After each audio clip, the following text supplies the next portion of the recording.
오늘 말씀은 마태복음 14장 22절로 33절에 있는 말씀으로 주여라는 제목입니다. 설교라서 점잖게 주여 하는 것이지 느낌을 살리자면 어떻게 말하면 좋을까요? 주여! 라고 소리 지르는 것이 제목의 의미에 훨씬 가깝습니다. 오늘 말씀은 주여입니다. 예수님께서 물고기 2과 떡 5개로 5,000명을 먹이시는 기적을 보이셨습니다. 아마 그 자리에 예수님과 제자들이 그대로 있었다면 있는 것만으로도 엄청난 영광이 있었을 것입니다. 그런데 그때 예수님은 본인과 제자들을 향해서 길을 떠날 것을 말씀하셨습니다. 즉시 재촉하여 그 길을 떠날 것을 말씀하셨습니다. 그래서 떠난 길이 오늘 본문입니다. 어쩌면 그 자리에 있었다면 영광스러운 자리가 될 수도 있는데 재촉해서 떠났는데 바다에서 풍랑을 만났다, 고난당했다, 죽을 고비를 당했다. 이것이 14장의 스토리입니다. 많은 무리와 흥분이 가득할 때에 예수님께서는 홀로 기도의 자리로 가셨고 예수님께서는 그 제자들을 바다로 보내셨습니다. 우리의 생각에는 인기가 없으면 위험해요, 차가운 자리는 위험해요, 고통의 자리는 위험해요 라고 생각하지만 사실 그것만 위험한 것이 아닙니다. 좋은 자리가 위험한 자리가 될 수 있고 흥분되는 자리가 위험한 자리가 될 수 있고 영광이 오는 자리가 위험한 자리가 될 수 있습니다. 인자는 섬김을 받음이 아니라 섬기려 오셨습니다. 자기 목숨까지도 대속물로 주려 이 땅에 오셨습니다. 예수님과 예수님을 따르는 사람들은 섬김 받는 사람이 아닙니다. 섬기는 사람입니다. 섬기는 사람은 때를 알아야 하고 때를 아신 예수님께서는 본인과 제자들에게 그곳을 떠나서 바다로, 산으로, 기도하는 곳으로 혹은 주여라고 외칠 수 있는 곳으로 내모셨습니다. 재촉하여 오른 배에서 제자들은 고난받는 자리에 있게 됩니다. 육지에서 수리를 떠나서 호수 가장자리 혹은 바다에서 거스르는 바람, 풍랑을 만난다. 어지간한 풍랑이 아니라 죽을 수도 있는 풍랑을 만난다 라고 할 때 제자들은 어떤 마음이 들었을까요? 조금 전까지만 해도 그 자리에 있었더라면 이렇지 않았을 텐데, 혹시 우리가 그런 상황에 만난다면 우리의 눈과 마음과 생각은 예수님이 아니라 다른 많은 것들이 떠오르거나 혹은 주님께 원망도 할 수 있습니다. 오늘 본문과 같은 사건을 기록한 마가복음 6장 52절은 본 사건의 끝을 이렇게 기록합니다. 그들이 떡을 떼시던 일을 깨닫지 못하고 도리어 그 마음이 둔하여졌다. 조금 전까지만 해도 오병이어의 기적이 있었는데 잠시 고난이 닥쳐오니까 고난 가운데서 영광은 기억해내지 못합니다. 우리 성도 여러분, 기적은 믿음이 아닙니다. 혹은 오늘 우리가 이런 설교의 자리에서 말씀 들어서 우리의 마음이 조금 흥분됐습니까? 그것은 믿음이 아닙니다. 이런 것들은 감정적인 요소로 지속적이지도 못하고 본질이 아닙니다. 기적을 보고 믿음이라고 한다, 혹은 설교 좀 들었다고, 기도 좀 했다고 기적이라고 말한다, 그런 오해 가운데 우리가 없기를 바랍니다. 기적은 그런 것이 아닙니다. 그렇다면 기적이 믿음이 아니라면 믿음은 무엇입니까? 무엇인가 아주 역사적인 특별한 일이 믿음이 아니라면 무엇이 믿음이겠습니까? 로마서 10장을 통해서는 믿음은 들음이고 믿음은 그리스도의 말씀이라고 하고 있습니다. 그리고 히브리서 12장을 통해서는 믿음은 그리스도요, 그리스도를 바라봄이 믿음이라고 하고 있습니다. 우리가 믿음을 원하는데, 믿음을 추구하는데 그리스도의 말씀, 그리스도를 들음이, 봄이 믿음입니다. 그리스도 이외의 다른 어떠한 것들은 순간적인 도구는 될 수 있을지언정 믿음의 본질은 되지 못합니다.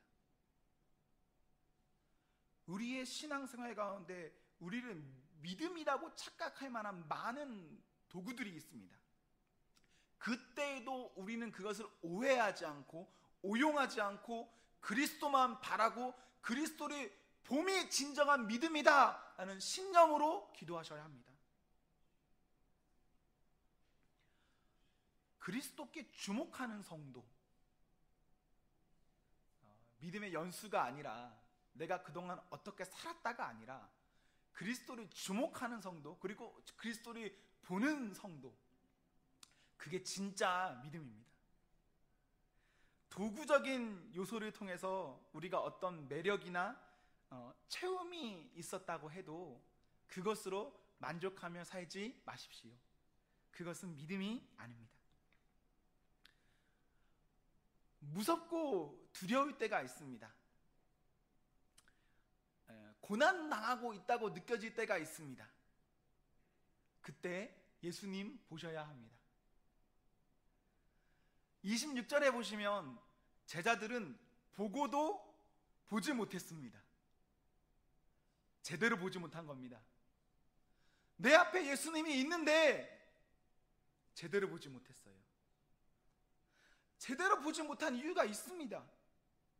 그들이 처한 상황, 지식, 전통, 습관이 그들에게 작용됐기 때문입니다. 우리에게 자꾸 다른 것들이 작용하기 시작하면 예수님 보고도 예수님이라 하지 않아요. 너무 급박했기도 했고, 사람이 물 위로 걷는 것이 불가능하기도 하고, 물 위로 걸어서 오시는 예수님을 보면서 유령이야 혹은 수호 천사다 그쯤으로 생각할 수도 있어요. 또는 고난에 대처하는 방법과 훈련이 너무나 부족해서 어떠한 상황 가운데 주님이 오셔도, 주님이 말씀하셔도 그것을 주님으로 받아들이지 못하는 것입니다. 믿음의 부족, 그리스도를 바라봄이 부족하면 우리 주님 못 봅니다. 그래서 주님의 바라봄은 우리의 일상에서 바라봄이 필요합니다. 특별한 상황, 고난의 상황, 아주 독특한 때에만 주님이 나에게 어떻게 작용하신다? 그것 바라고 신앙생활 하시면 안 됩니다. 우리의 평범한 아주 일상에서 주님이 우리에게 작용하시기를 우리는 기도하셔야 합니다. 그래서 아무 일 없을 때 주여 주여 하셔야 합니다. 진짜 죽을 것 같을 때만 주여! 이거 아니라 아무 일 없어도 어머 집사님 무슨 일 있어요? 아니 아무 일 없어. 이럴 때 주여 하는 겁니다. 우리의 평범한 일상에서 주님을 바라보는 것, 어려운 일입니다. 그러나 이것은 분명 우리가 해야 할 일입니다. 평범함 중에 예수님 보지 못하면 평범하지 못할 때 예수님을 보셔도 보지 못합니다. 본다라고 하니까 뭔가 어려우시죠? 그러면 의지함으로 이것을 바꿔보십시오. 평범할 때에 우리가 예수님 의지하지 못하면 평범하지 못할 때 예수님 의지 못합니다. 죽을 때나 예수님 찾지요. 위급할 때나 예수님 찾지요. 생각은 그렇게 할 수 있어요. 근데 진짜 그때가 되면 그렇게 못합니다. 우리의 일상 중에 무엇을 보고 의지하고 누구와 연락하며 정보를 얻고 어떤 길을 가고 있는가, 이것은 매우 중요한 일입니다. 우리의 일상이 주님의 그 역사를 보지 못하면 우리는 주님이 어떠한 기적을 내리셔도 우연이라고 생각할 겁니다. 우연. 세상의 방법론, 사람들이 말하는 방법에 우리의 방법까지도 껴맞추지 마시고 하나님께서 우리에게 원하시는 그 믿음의 방법, 주여라고 주님을 찾는 그것으로 우리가 세상 살아야 합니다. 아주 좋을 때도 주님을 보지 못하는 성도가 아주 나쁠 때 주님 볼 수 있겠습니까? 주님을 보셔야 합니다. 주님을 의지하셔야 합니다.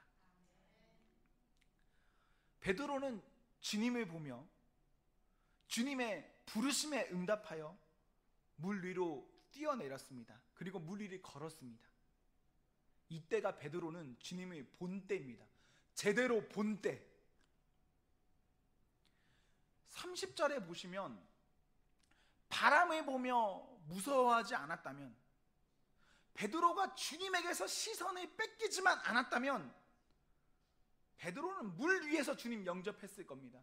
물 위에서 영접하여서 배로 함께 갔을 겁니다. 제대로 보지 못하니까 예수님도 유령이라고 말하고, 제대로 보지 못하니까 물 위를 걷던 사람도 물 아래로 빠져나가는 게 세상입니다. 그것이 우리가 살고 있는 지금 이 땅입니다. 우리의 눈을 어디로 둘 것인가? 우리의 눈이 많은 초점을 향하면 많은 초점 가운데 예수님 어떤 한 초점에 있어요.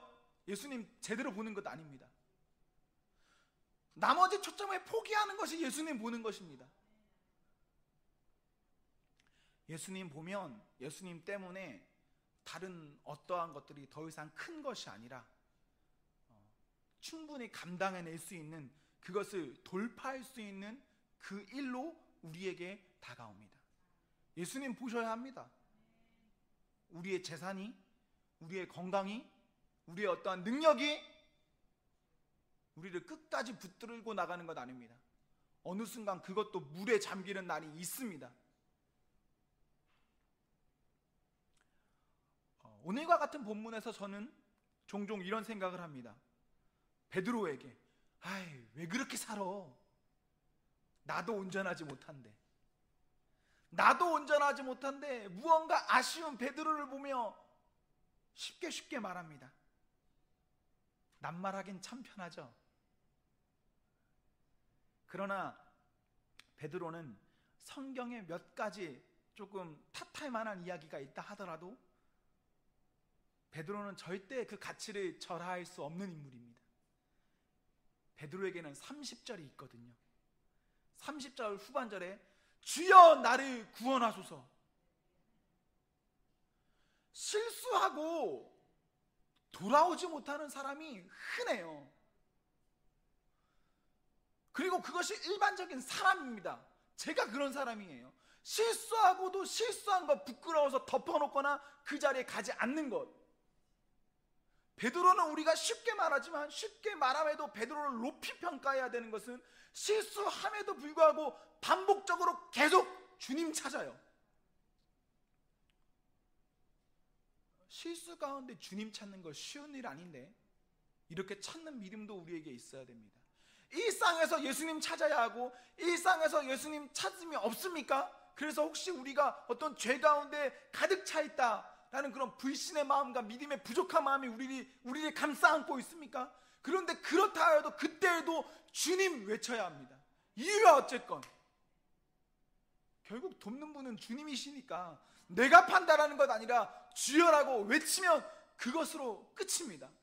외쳐야 해요. 크게 네 가지로 잠깐의 생각을 정리했는데, 첫째로 우리의 일상에서 주님을 봐야 한다. 둘째로 특수한 상황에서도 주님을 봐야 한다. 셋째로 특수한 상황에서만 주님 볼 생각하지 말아야 한다. 넷째로 그럼에도 불구하고 주님을 찾아야 한다. 우리는 주님을 찾아야 합니다. 로마서 10장 13절은 이렇게 기록합니다. 누구든지 주의 이름을 부르는 자는 구원을 받으리라, 구원을 얻으리라. 일상의 평범함과 일상의 고난에서 주님 찾음, 부르는 자, 찾는 자는 구원 받습니다. 반대로 부르지 않으면 어떻게 됩니까? 위급한 상황, 주님이 필요한 상황, 그때도 내 자존심 때문에 혹은 나를 감싸안고 있는 어떤 것들 때문에 부르지 않으면 어떻게 됩니까? 아쉬울 때는 부르셔야 합니다. 부르는 게 맞아요.